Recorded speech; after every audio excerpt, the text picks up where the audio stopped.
Mula. Bismillahirrahmanirrahim. Assalamualaikum warahmatullahi wabarakatuh. Dan salam sejahtera semua. Dan salam Ramadan. Subhanaka la ilma lana illa ma 'allamtana innaka anta alimul hakim. Rabbi shrah li sadri wa yassir li amri wahlul 'uqdatam min lisani yafqahu qawli. Allahumma faqihna fid din wa 'allimna ta'wil. Allahumma a'inna ala dzikrika wa syukrika wa husni ibadati. Alhamdulillah, syukur kepada Allah Taala kerana limpah kurnianya kita dapat masih lagi diberikan nyawa sehingga ke hari ini, dan juga masih lagi dikurniakan kesempatan untuk berada pada Ramadan untuk yang kali ke 1444 pada 1444 Hijrah. Alhamdulillah. Jadi insya-Allah pada hari ini seperti mana yang diberikan tajuk, saya akan kongsikan sedikit tentang mutiara-mutiara Al-Quran, pesan-pesan daripada Imam Ghazali rahimahullah ta'ala. Untuk makluman bersama tuan-tuan, hadirin hadirat sekalian, Imam Ghazali rahimahullah ini merupakan seorang ilmuwan Islam yang meninggal pada tahun 550 Hijrah bersamaan dengan 1111 Masihi. Beliau merupakan seorang tokoh ilmuwan yang sangat hebat, yang menguasai pelbagai bidang dan diberikan dan orang kata bergelar sebagai Hujjatul Islam. Dan mengapa gelarannya begitu? Sebab salah satunya dikatakan kerana sumbangan beliau dalam memelihara pemikiran umat Islam daripada terkeliru dengan kerancuan falsafah yang bertentangan dengan pandangan alam Islam, seperti mana yang dikarang oleh beliau dalam Tahafud Al-Falasifah. Baik, untuk makluman bersama, seperti mana kita di bulan Ramadan, sudah semestinya salah satu perkara sinonim dengan kita adalah amalan membaca Al-Quran. Dan kita sedia maklum kalau di bulan Ramadan, salah satu aktiviti yang lazim akan diadakan, baik dalam institusi keluarga ataupun kampung ataupun di masjid-masjid dan surau-surau, adalah amalan tadarus Al-Quran. Dan ia merupakan amalan yang sangat baik. Di samping itu, kita juga belakang ini dapat lihat, di samping amalan tadarus Al-Quran, pihak-pihak tertentu juga ada menganjurkan aktiviti-aktiviti seperti tadabbur Al-Quran. Jadi seolah-olah dia macam ada dua pihak lah. Satu pihak yang mana nak menggunakan masa Ramadan ini untuk membaca Al-Quran 30 juzuk daripada awal sampai akhir, dan ada setengah orang yang mungkin mengambil sikap menggunakan bulan Ramadan ini sebagai satu tempat yang mana untuk memahami lebih Al-Quran, memahami dengan lebih mendalam lagi Al-Quran dengan jalan tadabbur. Mana-mana pun itu semuanya kedua-dua amalan yang mulia, dan ikutlah kepada kesesuaian dan juga cita rasa masing-masing. Walau bagaimanapun tuan-tuan puan-puan yang saya rahmati sekalian, dalam rakaman yang singkat ini saya ingin kongsikan sedikitlah tentang orang kata kupasan oleh Imam Ghazali rahimahullah tentang Al-Quran. Kerana apa? Kerana lazimnya bila sebut Imam Ghazali ni di rantau alam Melayu ni, beliau ini sinonim dengan kita, sinonim dengan beliau tentang orang kata perbahasan tasawuf olehnya. Dan salah satu kitabnya yang sangat terkenal, Ihya Ulumuddin. Di samping itu selalunya orang akan dia ini juga sangat dikenali dengan ilmu kalam, seperti mana kitabnya yang terkenal juga, Iqtisad fi I'tiqad. Walau bagaimanapun tuan-tuan puan-puan sekalian, Imam Ghazali juga seperti mana saya katakan tadi, beliau ini polimat. Dia menguasai pelbagai bidang, dan salah satu bidang yang tidak terkecuali adalah Al-Quran. Dan untuk makluman bersamalah, perbahasan Imam Ghazali tentang Al-Quran ini sekurang-kurangnya terdapat dalam 3 kitab. Yang pertama adalah salah satu kitab dalam Ihya Ulumuddin, kitab yang ke-8. Untuk makluman lah, Ihya Ulumuddin ni dia ada dia macam umpamanya macam ensiklopedia lah, yang mana di dalamnya terkandung 40 kitab. Dan kitab yang ke-8 iaitu kitab Adab Tilawatul Quran. Dan kitab yang ke-8 itu Imam Ghazali membahaskan tentang sangat menarik. Pertama tentang intipati Al-Quran secara ringkas. Keduanya beliau juga membahaskan tentang adab-adab zohir apabila kita interaksi dengan Al-Quran, dan yang kedua ada adab batin ketika mana kita berinteraksi dengan Al-Quran. Dan yang ketiga, ini pun sangat menarik, Imam Ghazali juga membahaskan dalam kitab iaitu Adab Tilawatul Quran. Beliau membahaskan tentang tafsir Al-Quran. Itu kitab yang pertama. Dan kitab yang kedua adalah Arba'in fi Usuluddin. Dalam Arba'in fi Usuluddin juga pada, saya tak ingat bab yang keberapa, tetapi ada satu bab tu juga yang mana Imam Ghazali membahaskan tentang Al-Quran, yang diberi tajuk Fi Qira'atil Quran. Dan pada saya fikir ianya suatu perbahasan yang wajar untuk kita renungkan dan lihat. Tapi apa yang fokus saya yang saya nak kongsikan pada hari ini adalah tentang sebuah kitabnya yang bertajuk Jawahirul Quran. Dan selalunya dalam bahasa Inggeris orang terjemahkan sebagai The Jewels of the Quran, dan dalam bahasa Melayu lazimnya diterjemahkan sebagai Mutiara-Mutiara Al-Quran. Hadirin-hadirat sekalian, pada saya perbahasan Al-Quran oleh Imam Ghazali ini sangat penting untuk kita ambil perhatian, di samping ulama-ulama yang lain seperti Imam Nawawi dan sebagainya. Kerana Imam Ghazali ni, kalau kita sedia maklum, beliau ni berkepakaran dalam tiga arena sekurang-kurangnya. Arena yang pertama iaitu arena Ahlul Kalam, yang kedua arena falsafah, yang ketiga arena tasawuf. Dan kalau siapa yang menekuni karya-karya beliau, kita dapat lihat ada setengah karyanya itu yang skopnya itu macam lebih kepada kalam, ada setengah tu yang macam purely falsafah, philosophical, dan ada setengah tu betul-betul pure tasawuf. Tetapi tak dinafikan juga, kita dapat lihat beliau macam sintesis, dia macam blend ketiga-tiga pendekatan ini untuk membahaskan sesuatu perkara. Okey, jadi dalam Jawahirul Quran ni, apa yang beliau bahaskan, di awal-awal perbahasan ini Imam Ghazali menyatakan bahawa Al-Quran ini seperti Bahrul Muhit. Orang kata umpama lautan yang sangat luas. Jadi bila bicara soal lautan ni tuan-tuan, lautan ni satu anugerah Tuhan lah, anugerah Tuhan. Walau bagaimanapun silap cara ataupun silap hari, kalau tak kena caranya, kita ada kebarangkalian kita boleh, orang kata, mati lemas dalam lautan. Itu satu. Ataupun kedua, kita boleh tersesat dalam pengembaraan lautan kita. Kerana apa tuan-tuan? Okey, perumpamaannya begini. Al-Quran itu umpama lautan yang luas. Maka usaha untuk memahami Al-Quran itu umpama suatu bentuk pelayaran, suatu bentuk pengembaraan di lautan tersebut. Jadi lautannya sangat luas. Oleh yang demikian, kalau kita tidak siap sedia untuk mengembara, ada dua kebarangkalian. Yang pertama adalah kita mungkin akan mati lemas. Kapal kita tu mungkin akan karam dan kita pun mati lemas. Yang kedua, kita akan mengembara di lautan, tetapi mengembara dalam keadaan yang tidak jelas. Orang kata yang tidak ada hala tuju. Dan kita kena ingat, kalau kita tengok filem Pirates of the Caribbean misalnya, sebagai seorang pelayar laut ataupun lanun lah, salah satu perkara yang sangat penting yang diperlukan oleh seorang pelayar tu adalah tak dapat tidak semestinya kompas. Dan yang kedua adalah untuk memastikan pengembaraan pelayaran itu lebih mudah adalah perlu kepada peta. Dan apa yang istimewanya tentang kitab Jawahirul Quran dari Imam Ghazali adalah dalam karya ini beliau, Imam Ghazali rahimahullah, orang kata dalam karya ini beliau memetakan Al-Quran itu.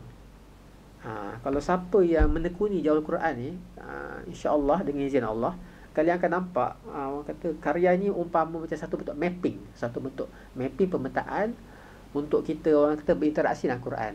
Kerana apa tuan-tuan? Sebab kita kena fahamlah kan, Al-Quran ada 30 juzuk dan 114 surah dan ada beribu-ribu ayat Al-Quran. Dan kita kena ingat kita ni, kewujudan kita ni, orang kata kita ni hidup dalam satu bentuk sistem, satu ekosistem yang mana kita ada, orang kata, setiap kewujudan itu mempunyai hubungan satu sama lain dan mempunyai kedudukan masing-masing, a proper place. Dan di situ juga menunjukkan ada kepentingan masing-masing, ada, orang kata, aulawiyat masing-masing, berdasarkan kedudukan masing-masing. begitulah halnya dengan Al-Quran, yang mana setiap orang kata ada ayat Al-Quran itu kedudukannya di sini, ada ayat Al-Quran itu kedudukannya di sana, dan ada ayat Al-Quran itu keutamaan dia begitu dan begini dan sebagainya. Dan untuk orang kata membuat pengklasifikasian ayat-ayat Al-Quran ini, pemetaan ayat Al-Quran ini, pemetaan Al-Quran itu sendiri bukanlah satu benda yang mudah, dan perlu kepada orang kata perlu kepada ilmu lah, kekuatan ilmu yang dalam, dan perlu kepada ilmu alat yang pelbagai. Dan Imam Ghazali rahimahullah adalah seorang yang berjaya lah, orang kata memetakan Al-Quran tanpa dinafikan setengah ulama yang lain. Dan perbahasan dia tidaklah seperti mana dalam ulum Quran. Kalau ulum Quran ni kita dapat lihat ada Makkiyah, Madaniyah, Muhkamah, Mutasyabihat dan sebagainya. Tapi dalam ni perbahasannya sedikit berbeza. Okey, jadi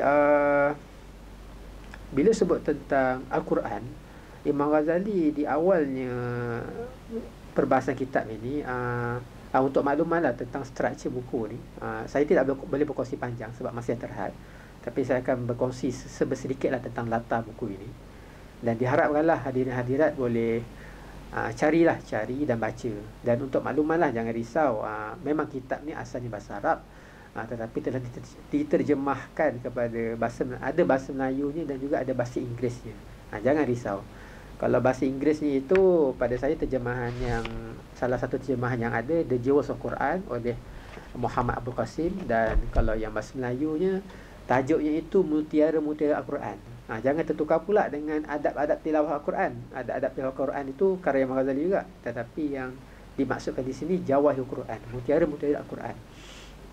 Jadi apabila bicara tentang Al-Quran, Imam Ghazali menyatakan di dalam Al-Quran terdapat 6 maqasid ataupun 6 orang kata tujuan.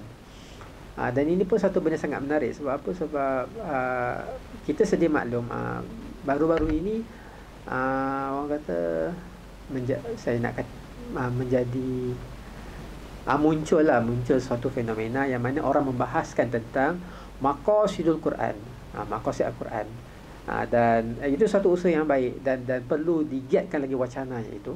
Tetapi kita pun harus sedar bahawa ulama kita terdahulu pun telah sekian lama membahaskan perkara yang sama tentang maqasidul Quran. Dan Imam Ghazali menyatakan sekurang-kurangnya ada di dalam karya itu beliau menyatakan ada 3 maqasid di dalam Al-Quran. Dan daripada 6 maqasid itu terpancarnya orang kata 10 cabang yang lain, 10 perkara yang lain yang terkandung di dalam Al-Quran. Dan setiap maqasid ni sangat penting, tetapi saya fikir memadailah untuk dinyatakan tentang maqasid yang pertama, yang mana tujuan Al-Quran yang pertama ni adalah untuk memperkenalkan kepada kita tentang siapa yang perlu kita sembah.